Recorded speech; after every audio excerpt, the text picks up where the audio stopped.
నమస్కారం. నేను IV Narayana. Government degree college Chintalapudi. ఇంతకుముందు వీడియోలో కార్పొరేట్ అకౌంటింగ్‌కి సంబంధించి సిలబస్ అనాలిసిస్ గురించి వివరించడం జరిగినది. Second year BCom general and vocational వారికి కార్పొరేట్ అకౌంటింగ్ అనేది ఒక సబ్జెక్ట్‌గా ఉంది. ఈరోజు అందులోని మొదటి యూనిట్ గురించి చూద్దాము. సో, ఒకసారి ఆ ఫస్ట్ యూనిట్ సిలబస్ గురించి అనాలిసిస్ చేసినట్లయితే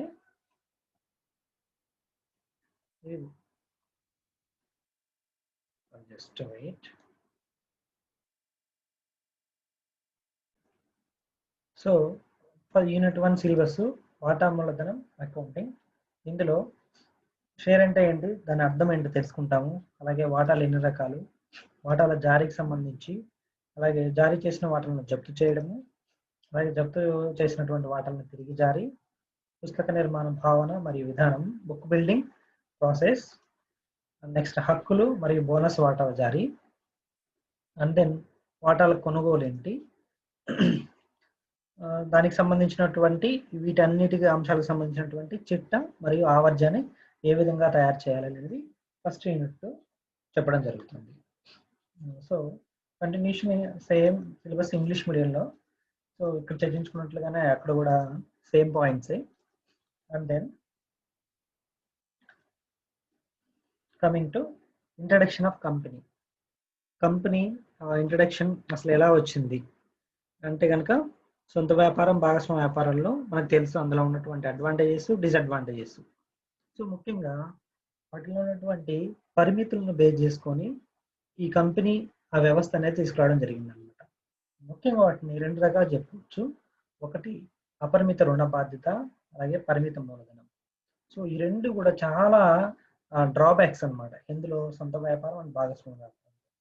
సో మరి పెరుగుతున్న వ్యాపార వ్యవస్థ అయితేనేమి, డెవలప్మెంట్ అయితేనేమి, వీటన్నిటికి సంబంధించి ఈ బాగా అడ్డంకులుగా ఉన్నాయని చెప్పి తీసుకొచ్చిన వ్యవస్థయే కంపెనీ వ్యాపారం. అయితే ఈ భారతదేశంలో ఈ కంపెనీ వ్యాపారం ఎవరు చూస్తున్నారు, ఎవరు మానిటర్ చేస్తున్నారు అంటే కనుక, సో కంపెనీల చట్టం 2013 మానిటర్ చేస్తుంది. So all companies should controlled by companies act 2013. So దాని ప్రకారం అన్ని కంపెనీలు నడుచుకోవాలి. అండ్ దెన్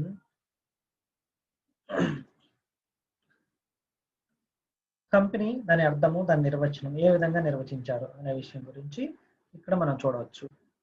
సో కంపెనీ ఎలా ఏర్పడింది, కొంతమంది వ్యక్తులు కలిసి వాళ్ళందరూ మాట్లాడుకొని వాటాలుగా మూలధనం అనుకొని ఆ మూలధనాన్ని వాటాలుగా విభజించి, సో అలాగా క్యాపిటల్ని అక్యుములేట్ చేసుకొని వాళ్ళకి వారు స్వచ్ఛందంగా స్వయం ప్రతిపత్తి గలగా వ్యాపారం చేసుకోవడాన్ని కంపెనీ అన్నారు.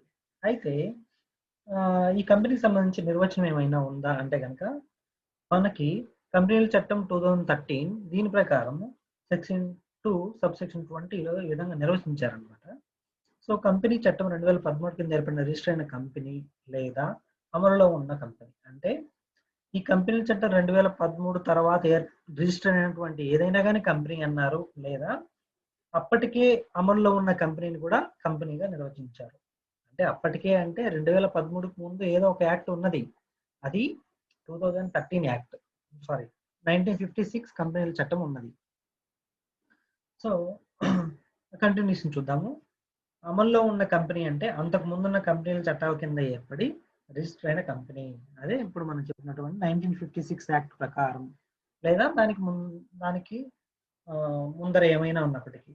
అంటే కొన్ని కంపెనీస్ ఉన్నాయి, అవి తర్వాత వస్తాయి చూడండి. కంపెనీకి భౌతిక రూపం ఉండదు, చట్టం దృష్టిలో దీనికి ఉనికి ఉంటుంది, సో కంటికి కనిపించదు. సో కంపెనీ అనేది ఇతరుల మీద దావా వేస్తుంది, లేకపోతే ఇతరులు కంపెనీ మీద దావా వేయవచ్చు. నెక్స్ట్ కంపెనీకి ప్రాణం పోసే తీసేది కూడా చట్టమే, అందుకే దీన్ని కల్పిత వ్యక్తిగా చెప్పడం జరుగుతుంది. సో దీనికి పర్పెక్చువల్ సక్సెస్ అనేది ఎక్కువగా ఉంటుంది. అంటే పర్పెక్చువల్ సక్సెస్ అని అంటే కంటిన్యూస్గా దాని ఎంటిటీ ఉండడం అనమాట. మనం చదువుకున్నాము సొంత వ్యాపారంలో కానీ, భాగస్వామ్య వ్యాపారంలో కానీ, ఉమ్మడి హిందూ కుటుంబ వ్యవస్థలో కానీ డ్రాబ్యాక్స్ ఏంటంటే, ఎవరైనా అందులో ఉన్నటువంటి సభ్యులు కానీ, సొంత వ్యాపారంలో అయితే యజమాని కానీ మరణిస్తే ఆ వ్యాపారానికి క్వశ్చన్ మార్క్ పడుతుంది, ఆ వ్యాపారము ఆగిపోయే పరిస్థితి ఏర్పడింది. సో అది డ్రాబ్యాక్. బట్ కంపెనీకి ఉన్న అడ్వాంటేజ్ ఏంటంటే, ఎవరున్నా ఎవరు లేకపోయినా కంపెనీ కృత్రిమంగా చట్టం ద్వారా ఏర్పడింది కాబట్టి దానికి పర్పెక్చువల్ ఎంటిటీ ఉంటుంది, పర్పెక్చువల్ సక్సెషన్ ఉంటుంది. This is the one good benefit of company system. So కంపెనీలో వాటాలు ఉంటాయి. కంపెనీ తన వాటాను తాను కొనుగోలు చేయదు, ఆ, వాటాదారులకు అమ్ముతుంది, వాటాదారుల దగ్గర నుంచి సేకరిస్తుంది, మూలధనాన్ని సేకరిస్తుంది. అలాగే కంపెనీలో వాటాలు కలిగిన వాళ్ళందరూ యజమానులు అంటారు. బట్ ఈ యజమానులందరూ వచ్చి నిర్వహణ అయితే చూసుకోరు. సో యజమానుల ద్వారా నియమించినటువంటి డైరెక్టర్లు నిర్వహించడం జరుగుతుంది. అందుకే కంపెనీలో యాజమాన్యం వేరు, నిర్వహణ వేరుగా ఉంటుంది. సో నెక్స్ట్ స్లైడ్ చూద్దాము. కంపెనీ లక్షణాలు. ఏంటి కంపెనీ లక్షణాలు? సో కంపెనీ లక్షణాలు ఈ విధంగా చెప్పుకోవచ్చు. కంపెనీలో కంపెనీ తన సభ్యులతో సంబంధం లేని ప్రత్యేకమైన న్యాయసత్వం కలిగి ఉంటుంది. దానికి స్వతంత్ర మనుగడ ఉంటుంది. So it has its own entity, it is autonomous. అలాగే వాటాదారుల రుణ బాధ్యత వారు తీసుకున్న వాటాల ముఖ విలువకు పరిమితమైన ఉంటుంది. ఇది కూడా చాలా ముఖ్యమైనటువంటి అడ్వాంటేజ్ అండి. సో ఇది ఒక దగ్గర డిసడ్వాంటేజెస్ కారణంగా ఇక్కడ అడ్వాంటేజ్ గా వచ్చిందనమాట. మనం ఇంతకుముందు చదువుకున్నటువంటి వ్యవస్థలు ఏవైతే ఉన్నాయో, సొంత వ్యాపారం, భాగస్వామ్య వ్యాపారం, వీటిని అధిగమించి అపరిమిత రుణ బాధ్యత అనే పరిమితిని అధిగమించి వచ్చినటువంటి అడ్వాంటేజే వాటాదారుల రుణ బాధ్యత వారు తీసుకున్న వాటాల ముఖ విలువకు పరిమితమై ఉంటుంది. అంటే ఫర్ ఎగ్జాంపుల్ చెప్పుకోవచ్చు, 10 లక్షలు ఉన్నటువంటి కంపెనీ మూలధనంలో మనము 10,000 రూపాయల వాటాలు కలిగి ఉన్నాము. ఇఫ్ ఇన్ కేస్ కంపెనీకి ఏదైనా బాగా లాసెస్ వచ్చి దివాలా తీసినట్లయితే ఇక్కడ మనం వాటాదారులుగా మనం కలిగినటువంటి 10,000 రూపాయలు మాత్రమే మన మనీ వెళ్ళిపోతుంది. అంతేగాని 10 లక్షలకి మనం ఎటువంటి బాధ్యత వహించాల్సిన అవసరం లేదు. సో మన లయబిలిటీ, మన రుణ బాధ్యత ఎప్పుడు కూడా మనం తీసుకున్నటువంటి వాటాలకు మాత్రమే పరిమితమై ఉంటుంది.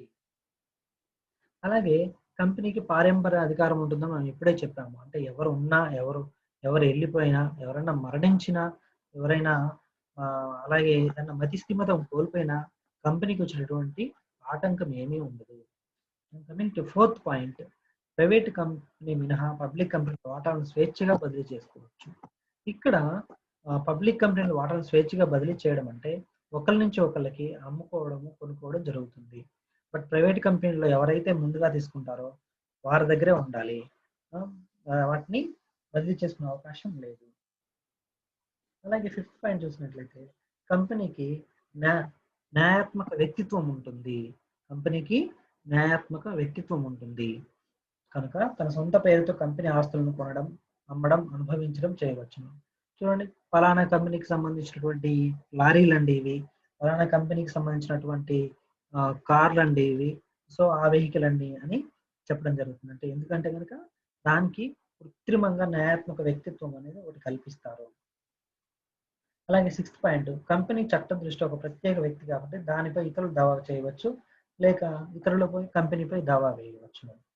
సో ఇఫ్ మనం ఒక ఎగ్జాంపుల్ తీసుకున్నట్లయితే కంపెనీకి సంబంధించినటువంటి స్థల వివాదాల్లో కోర్టుకి వెళ్ళినట్లయితే ఎక్స్ అనే పర్సన్ కంపెనీ మీద దావా వేయవచ్చు. అలాగే కంపెనీ ఎక్స్ అనే పర్సన్ మీద కోర్టులో కేసు వేయవచ్చు. అంటే ఆ వ్యక్తి పేరు మీద. ఇక్కడ వ్యక్తి అంటే ఎక్స్ అనే పర్సన్ వ్యక్తి, బట్ కంపెనీ కూడా ఇక్కడ వ్యక్తినే. అంటే ఎవరు వ్యక్తి నిజంగా ప్రాణం ఉండదు అంటే లేదు, బట్ కృత్రిమంగా చట్టం ద్వారా ఒక వ్యక్తిగా పరిగణించడం జరిగింది. సో ఇక్కడ 7th పాయింట్ కవర్ చేయడం జరిగింది. కంపెనీ కృత్రిమ మానవుడు కాబట్టి వ్యవహారాన్ని మానవ ద్వారా జరిపిస్తారు, వారిని డైరెక్టర్లు అంటారు. కానీ యజమానానికి నిర్వహణకు సంబంధం లేదు. మనం ఇంతకుముందు చెప్పినట్లుగానే యజమానానికి నిర్వహణకు సంబంధం లేదు. అలాగే నెక్స్ట్ పాయింట్, ఇది సాధారణంగా లాభాల కోసం ఏర్పడ్డ వ్యక్తుల స్వచ్ఛంద సంస్థ. కంపెనీ ఎలా ఏర్పడుతుంది అంటే కొంతమంది వాళ్ళు కూటమిగా తయారైపోయి మన లాభాలలో ఎర్న్ చేద్దాము అని చెప్పి కంపెనీల చట్టం ద్వారా రిజిస్టర్ చేసుకొని వ్యాపారం చేయడాన్ని కంపెనీ వ్యవస్థగా చెప్పడం జరుగుతుంది. అలాగే కొన్ని ప్రత్యేక సందర్భాల్లో కంపెనీ తన వాటాను తానే కొనవచ్చు. దీన్ని బైబ్యాక్ ఆఫ్ షేర్స్ అంటారు. ఇది ఫర్దర్ గా మనం డిస్కస్ చేసుకోవచ్చు. నెక్స్ట్ కంపెనీ దాని రకాలు. కంపెనీల రకాలు ఎన్ని రకాలుగా ఉంటాయి అనేది ఇక్కడ మనం తెలుసుకోవచ్చు. మనం కనిపిస్తున్న స్లైడ్లో కనిపిస్తున్నట్టుగా కంపెనీ చార్టర్ కంపెనీలు, శాసనాత్మక కంపెనీలు, రిజిస్టర్డ్ కంపెనీలు అని ముఖ్యంగా 3 రకాలుగా విభజించవచ్చు. చార్టర్ కంపెనీ అంటే మనము ఇదివరలో రాజులు ఉండేవారన్నమాట. వాళ్ళ యొక్క సార్వభౌమాధికారంతో కొన్ని కొన్ని కండిషన్స్తో చార్టర్ ద్వారా కంపెనీలను నమోదు చేస్తారు. సో అలాంటి వాటికి ఎగ్జాంపుల్గా ఈస్ట్ ఇండియా కంపెనీ చెప్పుకోవచ్చు, అలాగే డచ్ కంపెనీ అని చెప్పుకోవచ్చు, అలాగే ఫ్రెంచ్ వాళ్ళు ఏర్పాటు చేసిన కంపెనీ అని చెప్పుకోవచ్చు. ఇవన్నీ కూడా చార్టర్ కంపెనీలు అంటారు. అయితే ప్రజెంట్ ఇలాంటివన్నీ ఇప్పుడు ఏం లేవు, తీసివేయడం జరిగింది. అంటే రాచరిక పరిపాలన లేదు, అలాగే ఇలాంటి కంపెనీలు లేవు. అండ్ నెక్స్ట్ శాసనాత్మక కంపెనీలు. శాసనాత్మక కంపెనీలు అంటే పార్లమెంట్ ఏ దేశం అయితే ఆ దేశం ఏ చట్టసభలు ఉంటాయో ఆ చట్టసభల ద్వారా ఏర్పాటు చేసినటువంటి శాసనాత్మక కంపెనీలు అంటారు. సో మన ఇండియాలో రిజర్వ్ బ్యాంక్ ఎగ్జాంపుల్ చెప్పుకోవచ్చు, state trading corporation, Damodar corporation ఇలాంటివి ఎగ్జాంపుల్గా శాసనాత్మక కంపెనీలుగా చెప్పుకోవచ్చు. అలాగే మూడవది రిజిస్టర్ కంపెనీలు. ఇది కంపెనీల చట్టం 2013 ప్రకారం లేదా అంతకుముందున్న కంపెనీల చట్టం 1956 ద్వారా నమోదైన కంపెనీలని రిజిస్టర్ కంపెనీలు అని అనడం జరిగింది. కంపెనీల రకాలని ఈ విధంగా 3 రకాలుగా నమోదును బట్టి విభజించడం జరిగింది. అలాగే ఫర్దర్గా కంపెనీల రకాలని వివిధ కేటగిరీలలో కూడా వివరించడం జరుగుతుంది. అందులో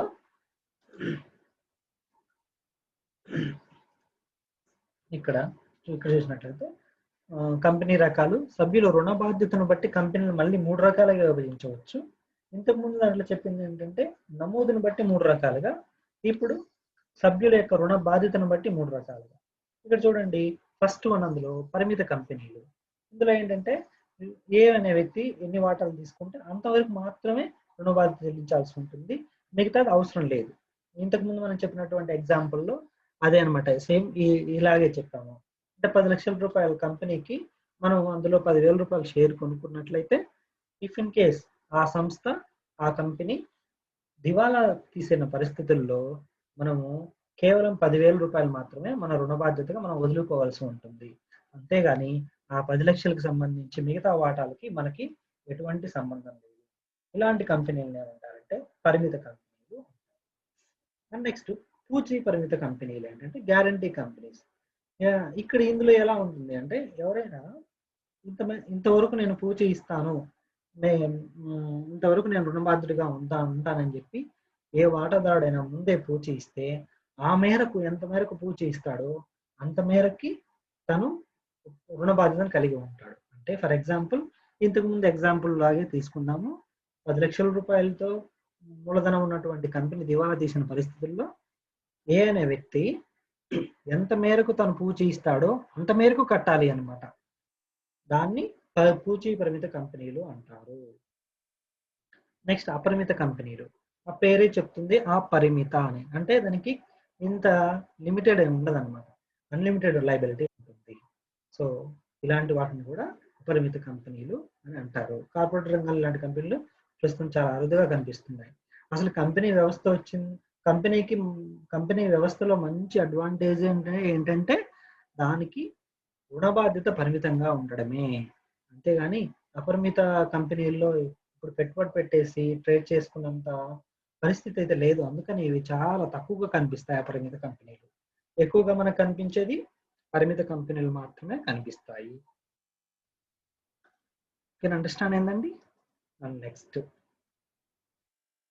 కంపెనీ రకాలు పెట్టుబడుల దృష్ట్యా ఏంటంట, ప్రైవేట్ కంపెనీలు పబ్లిక్ కంపెనీలుగా చెప్పడం జరిగింది. చాలా ఇంపార్టెంట్ ఇది. ఏ కంపెనీ అయితే నియమాల ద్వారా వాటాలను బదిలీ చేసే హక్కును నియంత్రిస్తుందో, అంటే వాటాలను బదిలీ చేసే హక్కు ఉండదో అని అర్థం అనమాట. అలాగే గరిష్ట సభ్యుల సంఖ్యను 200కు పరిమితం చేస్తుందో, అంటే 200 కన్నా ఎక్కువ ఉండకూడదు. అలాగే వాటాలకు డిబెంచర్లకు చందా చేయని ప్రజలకు ఎలాంటి ఆహ్వానాన్ని జారీ చేయకూడదు. అంటే ప్రజల్లోకి వెళ్ళి ఇదిగోండి మేము కంపెనీ పెడుతున్నాం, మాకు డబ్బులు ఇవ్వండి అని అనడం జరగదో, అలాగే సభ్యులు, డైరెక్టర్లు, వాటాదారులు, బంధువుల మీద ప్రజల నుండి డిపాజిట్లు కూడా సేకరించకూడదు. అంటే ప్రజల నుంచి ఎటువంటి డబ్బులు సేకరించడానికి వాళ్ళు ప్రాస్పెక్టస్ ని విడుదల చేయకూడదు. అంటే ప్రజల నుండి డబ్బులు అడగకూడదు. అలాంటి కంపెనీలు ఏమన్నారండి? ప్రైవేట్ కంపెనీ అన్నారు. అయితే ఇందులో చెల్లించిన మూలధనం అంటే పేడప్ క్యాపిటల్ ఎంత ఉండాలంట? 1,00,000 రూపాయలు, అంతకు మించి నిర్ధారించబడుతుంది. అంటే 1,00,000కు తక్కువగా చెల్లించిన మూలధనం అనేది ఉండకూడదు. ఈ నిబంధనలు పాటించని కంపెనీని ప్రైవేట్ కంపెనీలుగా రద్దు అవుతాయి. ఈ నిబంధనలు పాటిస్తే అది ప్రైవేట్ కంపెనీ అంటారు. ఇందులో ఏదైనా పాటించకపోయినా కానీ దానికి ప్రైవేట్ కంపెనీ తాలూకు సంబంధించి అధికారాన్ని తీసివేస్తారు. అలాగే నెక్స్ట్ పబ్లిక్ కంపెనీలు. ప్రైవేట్ కంపెనీలు కానటువంటి అన్ని కంపెనీలు కూడా పబ్లిక్ కంపెనీలు అంటారు. అలాగే ప్రైవేట్ కంపెనీకి సంబంధించి పైన నిబంధనలు అయితే ఉన్నాయో అవి పబ్లిక్ కంపెనీకి వర్తించవు. అంటే ఇందులో వాటాలను బదిలీ చేసుకోవచ్చు, గరిష్ట సభ్యుల మీద పరిమితి ఉండదు. అందులో అయితే 200 ఉందని చెప్పుకున్నాం కదా. ఇప్పుడు వాటాలకు చందా చేయమని ప్రజలకు పరిచయ పత్రం జారీ చేయవచ్చు. ఒక పబ్లిక్ కంపెనీ సబ్సిడరీగా ఉన్న ప్రైవేట్ కంపెనీ కూడా పబ్లిక్ కంపెనీగా పిలవాలి. అంటే సబ్సిడరీ అంటే దాన్ని హోల్డ్ చేసి పట్టుకుంటుంది, హోల్డింగ్ కంపెనీ అని, దాన్ని కూడా పబ్లిక్ కంపెనీగానే పరిగణిస్తారు. అదే పబ్లిక్ కంపెనీకి ప్రైవేట్ కంపెనీకి తేడాలు చూద్దాము. సో ఇప్పుడు చూసినట్లయితే కొన్ని తేడాలని ఒక్కొక్క దాన్ని ప్రకారంగా వివరించడం జరిగింది. అందులో ఒకటి కనీస సభ్యుల సంఖ్య. ఏంటి? ప్రైవేట్ కంపెనీకి స్థాపించడానికి కనీసం సభ్యులు 2 ఉండాలి. పబ్లిక్ కంపెనీ అయితే కనీసం 7 ఉండాలి. అయితే కంపెనీల చట్టంలో 2013 ప్రకారం ఇది కొత్తగా ఏర్పరిచినటువంటి ఒక కాన్సెప్ట్ వచ్చింది. అదేంటంటే ఏకసభ్య ప్రైవేట్ కంపెనీ. అంటే ఒక సభ్యుడు మాత్రమే ప్రైవేట్ కంపెనీ ఏర్పాటు చేయవచ్చు. అలాగే రెండో పాయింట్ ప్రకారం గరిష్ట సభ్యుల సంఖ్య వచ్చేసి మనం ఇంతకుముందు చెప్పుకున్నాము, ప్రైవేట్ కంపెనీ అయితే 200 అని చెప్పుకున్నాము. కానీ పబ్లిక్ కంపెనీ అయితే కనుక దానికి పరిమితి లేదు. పబ్లిక్ కంపెనీ ఎన్ని వాటాలు జారీ చేస్తుందో అంతమంది సభ్యులను కలిగి ఉండవచ్చు. నెక్స్ట్ కనీస వాటా మూలధనం. అంటే మినిమం షేర్ క్యాపిటల్ ఎంత ఉండాలి అంటే కనుక చెల్లించిన మూలధనం అని ఇక్కడ చాలా ఇంపార్టెంట్. మూలధనం చాలా రకాలు ఉంటాయి, మనం ఫర్దర్ క్లాస్ లో చూద్దాము. చెల్లించిన మూలధనం ప్రైవేట్ కంపెనీలు అయితే 1,00,000 రూపాయలకు తగ్గకుండా ఉండాలి. ఇంతకుముందు చూసాము పబ్లిక్ కంపెనీ అయితే కనుక అది 5 లక్షలకు తగ్గకుండా ఉండాలి.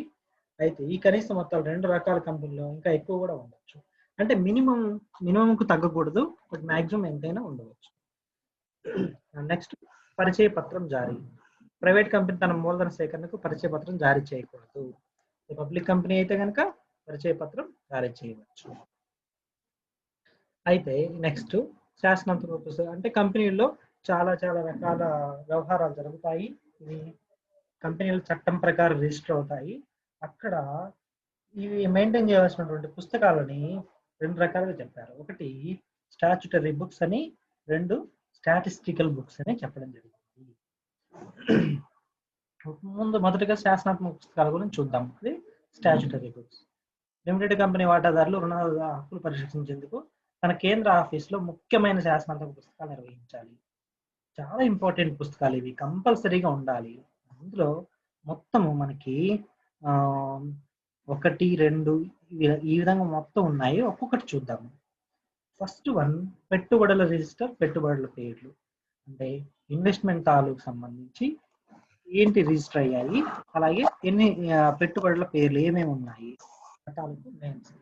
అలాగే రెండోది తాకట్టు రిజిస్టర్, ఏమైనా తాకట్టు పెట్టిన సంబంధించి నోట్ చేసి రిజిస్టర్. అలాగే సభ్యుల రిజిస్టర్, ఎవరైతే కంపెనీ సభ్యులు ఉన్నారో వాళ్ళ రిజిస్టర్. నెక్స్ట్ డిబెంచర్దారుల రిజిస్టర్. డిబెంచర్దారులు అంటే అప్పు ఇచ్చిన వాళ్ళ తాలూకు రిజిస్టర్. అలాగే వార్షిక నివేదికలు, అంటే సంవత్సరం ఎండింగ్ లో ఉన్నటువంటి రిపోర్ట్స్ ఏవైతే ఉన్నాయో యాన్యువల్ రిపోర్ట్స్ అంటారు. అలాగే మినిట్స్ పుస్తకాలు అంటారు. అంటే కంపెనీ తాలూకు ముఖ్యమైన వ్యవహారాలని ప్రతి అంశం రాసేదాన్ని మినిట్స్ పుస్తకము అంటారు. అలాగే కాంట్రాక్టుల రిజిస్టర్, మన కంపెనీ తాలూకు సంబంధించి కాంట్రాక్ట్ సంబంధించి రిజిస్టర్. అలాగే డైరెక్టర్లు ఎంతమంది ఉన్నారో వాళ్ళ రిజిస్టర్, డైరెక్టర్లు ఏమన్నా వాటాలు కొని ఉంటే వాళ్ళ రిజిస్టరు.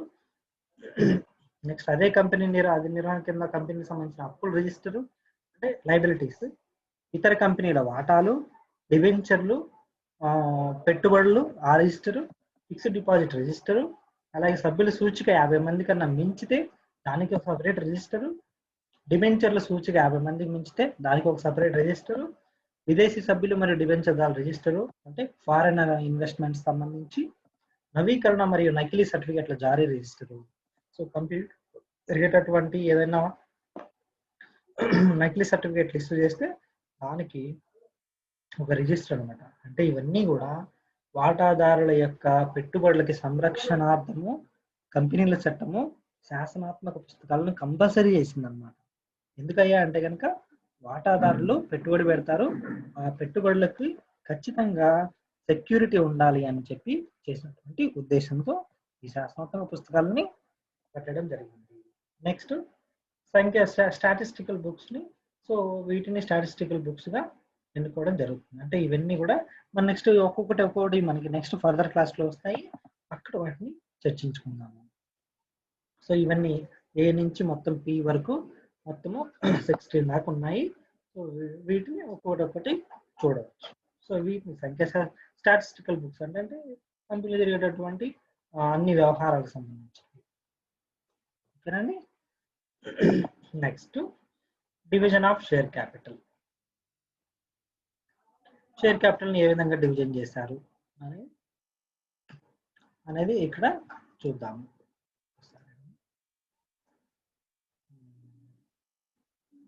వాటా మూలధనాన్ని ఏ విధంగా చేస్తారు? వాటా మూలధనం నామమాత్రపు లేదా అధికృత లేదా రిజిస్టర్డ్ మూలధనం అంటారు.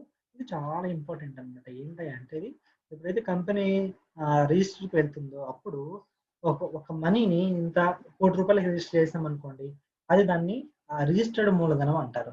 అంటే ఆ కంపెనీ ఇంకా ₹1,00,00,000 కన్నా ఎక్కువ డబ్బులు ప్రజల్లో వసూలు చేయకూడదు. అలాగని ₹1,00,00,000 ఒకేసారి వసూలు చేయాలని రూల్ కూడా ఏం లేదు. ₹1,00,00,000 రిజిస్టర్ చేస్తాము, ఫస్ట్ మనం ఒక 10 lakhs ప్రజల్లోకి సేకరణ కోసం వెళ్తాము.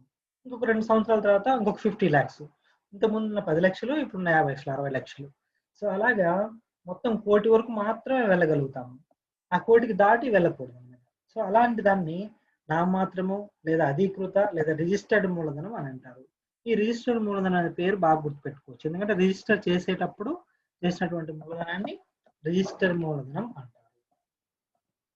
ఆ రిజిస్టర్ మూలధనంలో మనం ఎంతైతే జారీ చేస్తున్నామో దాన్ని జారీ మూలధనం అంటారు. ఇంతకుముందు మనం ఎగ్జాంపుల్ చెప్పాం కదా, ₹1 కోటి దాంట్లో 10 లక్షలు ఇష్యూ చేస్తే ఫస్ట్ సారి ఆ 10 లక్షలు జారీ చేసిన మూలధనం అవుతుంది.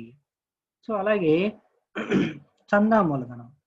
చందా మూలధనం అంటే ఏంటి? ఈ ఇష్యూ చేసిన దాంట్లో ఎంతమంది డబ్బులు ఎక్కువ మనకి వసూలైంది. ఫర్ ఎగ్జాంపుల్ చందా మూలధనం అంటే ఇప్పుడు ₹10,00,000 మనం జనాల్లో సేకరణ కోసం వేస్తే 9 లక్షలే వచ్చింది అనుకోండి, దాన్ని 9 లక్షలు చందా మూలధనం అంటారు. 8 లక్షలు వస్తే 8 లక్షలు చందా మూలధనం అంటారు. 10 లక్షలు ఇష్యూ చేస్తే 11 లక్షలు వస్తే కనుక ఓవర్ సబ్స్క్రిప్షన్ ని ఎక్కువ ఎట్టి పరిస్థితులు అనుమతించరు, అవి మొత్తం రిటర్న్ చేయాల్సిందే. సో వాటా మూలధనానికి ఫర్దర్ గా ఇంకా ఉన్నాయి.